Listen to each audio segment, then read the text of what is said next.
الله العظيم وصدق رسوله النبي الكريم الأمين إن الله وملائكته يصلون على النبي يا أيها الذين آمنوا صلوا عليه وسلموا تسلیما۔ محبت سے میرے آقا کریم صلی اللہ علیہ وآلہ وسلم کی بارگاہ میں درود پاک کا نذرانہ پیش کیجئے۔ الصلاۃ والسلام علیک یا سیدی یا رسول اللہ، الصلاۃ والسلام علیک یا سیدی یا حبیب اللہ، الصلاۃ والسلام علیک یا سیدی یا نور اللہ، وعلی آلک واصحابک یا سیدی یا محبوب اللہ۔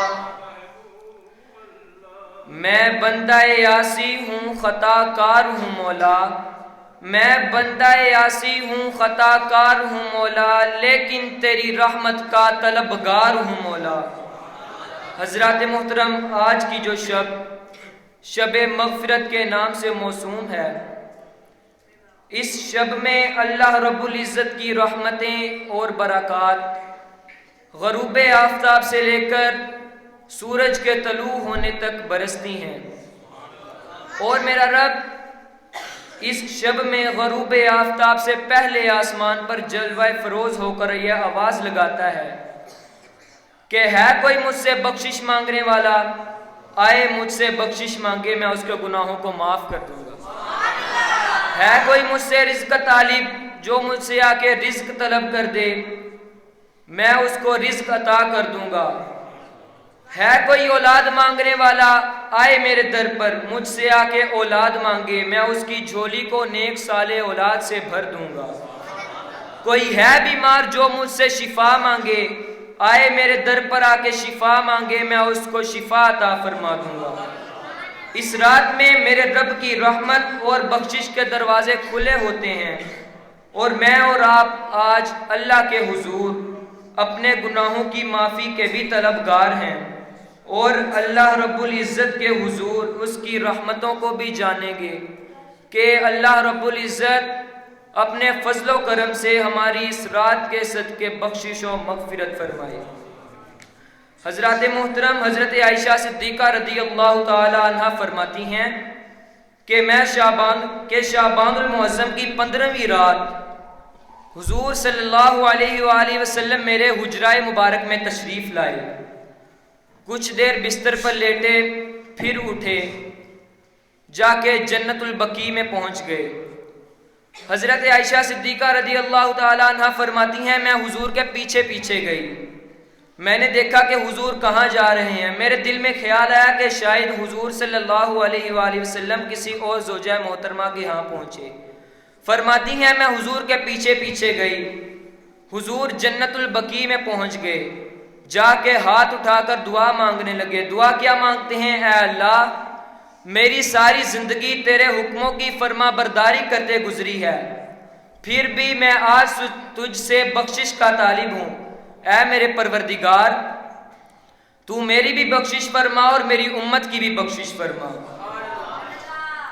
حضور صلی اللہ علیہ وآلہ وسلم نے اپنا سر سجدے سے اٹھایا تو حضرت عائشہ صدیقہ رضی اللہ تعالیٰ عنہ فرماتی ہیں کہ میں نے عرض کی یا رسول اللہ صلی اللہ علیہ وآلہ وسلم، آپ یہاں ہیں؟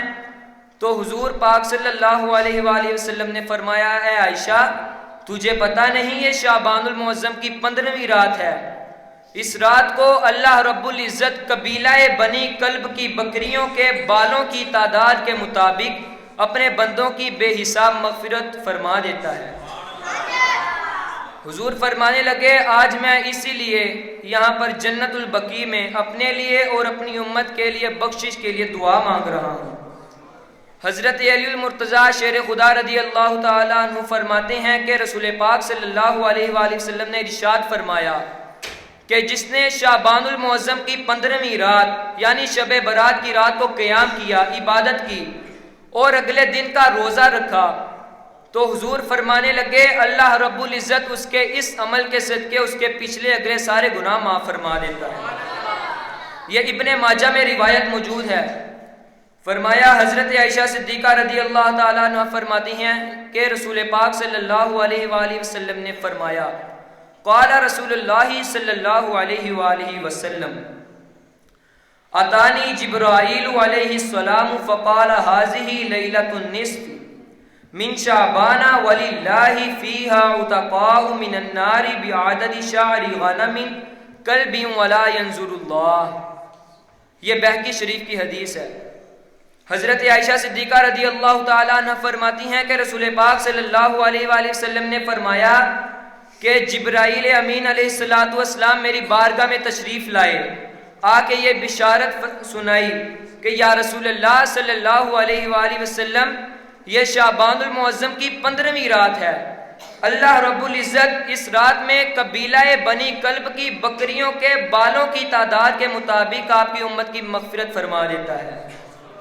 اندازہ کریں، ہم تو اپنے سر کے بال نہیں گن سکتے، قبیلہ بنی کلب کی بکریاں، یہ قبیلہ سب سے زیادہ بکریاں پالا کرتا تھا۔ اللہ رب العزت نے فرمایا قبیلہ بنی کلب کی بکریوں کے بالوں کی تعداد کے مطابق میں اپنے بندوں کی مغفرت فرما دیتا ہوں، لیکن فرمایا سب کی بخشش ہوگی، لیکن اس رات میں 6 بدنصیب ایسے ہوں گے جن کی بخشش نہیں ہوگی۔ وہ کون سے 6 بدنصیب ہیں؟ فرمایا پہلے نمبر پر شراب کا عادی، شراب پینے والا اس رات بھی نہیں بخشا جائے گا۔ اب دیکھیں شراب کتنی عام ہو گئی ہے، ہمارے شادی بیاہوں پر شراب کولڈ ڈرنک کی طرح پی جا رہی ہے۔ ارے اللہ کے بندے کچھ غور کرو، رسول پاک صلی اللہ علیہ وآلہ وسلم نے فرمایا جس نے ایک قطرہ بھی شراب پیا اس پر جنت حرام ہے، وہ جنت میں نہیں جا سکتا۔ دوسرے نمبر پر فرمایا ماں باپ کا نافرمان، ماں باپ کا نافرمان بھی شب برات نہیں بخشا جائے گا۔ تیسرے نمبر پر فرمایا بدکاری کرنے والا، اس کی عادت اپنانے والا شب برات بھی بخشا نہیں جائے گا۔ چوتھے نمبر پر فرمایا قطع تعلقی کرنے والا، یعنی رشتوں کو ختم کرنے والا۔ اب یہ دیکھیں ہم چھوٹی چھوٹی بات پر اپنے رشتے ختم کر دیتے ہیں، دوستی ختم کر دیتے ہیں۔ نبی پاک صلی اللہ علیہ وآلہ وسلم نے فرمایا آپس میں محبت سے رہو تاکہ آپ دوسروں میں پیار پیدا ہو، کیونکہ قطع تعلقی ایک ایسا گناہ ہے جس کے کرنے والا شب برات بھی بخشا نہیں جائے گا۔ اگر کوئی شرعی وجہ نہیں ہے تو چھوٹی چھوٹی باتوں پر رشتے ختم نہ کرو، قطع تعلقی نہ کرو، کیونکہ رسول پاک صلی اللہ علیہ وآلہ وسلم نے فرمایا قطع تعلقی کرنے والا شب برات بھی بخشا نہیں جائے گا۔ پانچویں نمبر پر فرمایا تصویر بنانے والا۔ اب یہاں پر اس کی علماء نے تفصیلیں بتائی ہیں۔ ایک تصویر وہ ہوتی ہے جو ہمارے موبائل میں، ڈیوائس میں، LCD وغیرہ میں ہوتی ہے، اس تصویر سے ہمیں منع نہیں فرمایا گیا۔ منع کس تصویر سے بنایا گیا ہے؟ جو تصویر ہمارے سامنے پرنٹ آؤٹ ہوتی ہے، کاغذ کے اوپر ہمارے سامنے تصویر آ جاتی ہے۔ رسول پاک صلی اللہ علیہ وآلہ وسلم نے فرمایا یہ تصویر منع ہے۔ اب دیکھا جاتا ہے لوگوں نے اپنے گھروں میں، دفتروں میں، بیٹھکوں میں تصویریں لگائی ہوتی ہیں، فلاں بندے سے ملاقات ہوئی، یہ دیکھیں میری تصویر۔ آپ نے تصویر لگانی ہے تو آیت الکرسی لکھ کر لگائیں، سورہ فلق اور ناس لکھ کر لگائیں، درود شریف لکھ کر لگائیں۔ رسول پاک صلی اللہ علیہ وآلہ وسلم نے فرمایا جس گھر میں تصویر ہو وہاں پر رحمت کے فرشتے نہیں آتے۔ تصویر ہمیں صرف ڈیجیٹل تصویر کی اجازت دی ہے، وہ ہمارے موبائل میں جب تک تصویر سیو رہے گی یا پھر LCD وغیرہ میں ہمیں اس کا گناہ نہیں ہوگا، کیونکہ ہم اپنے موبائل میں تصویر ڈیلیٹ کر سکتے ہیں۔ یہ جو ہمارے سامنے کاغذ میں تصویر آ جاتی ہے یہ حضور پاک صلی اللہ علیہ وآلہ وسلم نے منع فرمایا ہے۔ یہ صرف ہمیں ضرورت کے مطابق ہی جائز ہے، یا ہمیں کوئی پاسپورٹ وغیرہ بنانا ہو یا پھر ہمیں کوئی ضرورت ہو۔ اگر کوئی شرعی وجہ نہیں ہے تو گھر میں تصویر رکھنا ناجائز ہے۔ رسول پاک صلی اللہ علیہ وآلہ وسلم نے فرمایا، بخاری شریف میں حدیث نمبر 2225 ہے، فرمایا بیع التصاویر التی لیس فیہا روح وما یکرہ من ذالک، جس نے کوئی تصویر بنائی، جس کسی شخص نے کسی تصویر بنائی، اللہ رب العزت اسے تب تک عذاب دیتا رہے گا جب تک وہ اس میں روح نہیں پھونک دیتا۔ یہ دیکھیں ہم کبھی نہیں، کوئی انسان بھی کسی چیز میں یا کسی تصویر میں روح نہیں پھونک سکتا، لہٰذا ہمیں اس سے بچنا چاہیے۔ اور چھٹے نمبر پر فرمایا چغلی کرنے والا، چغل کھول بھی شب برات میں نہیں بخشا جائے گا۔ اللہ رب العزت سے دعا ہے کہ اس رات کے صدقے ہماری بخشش و مغفرت فرمائے۔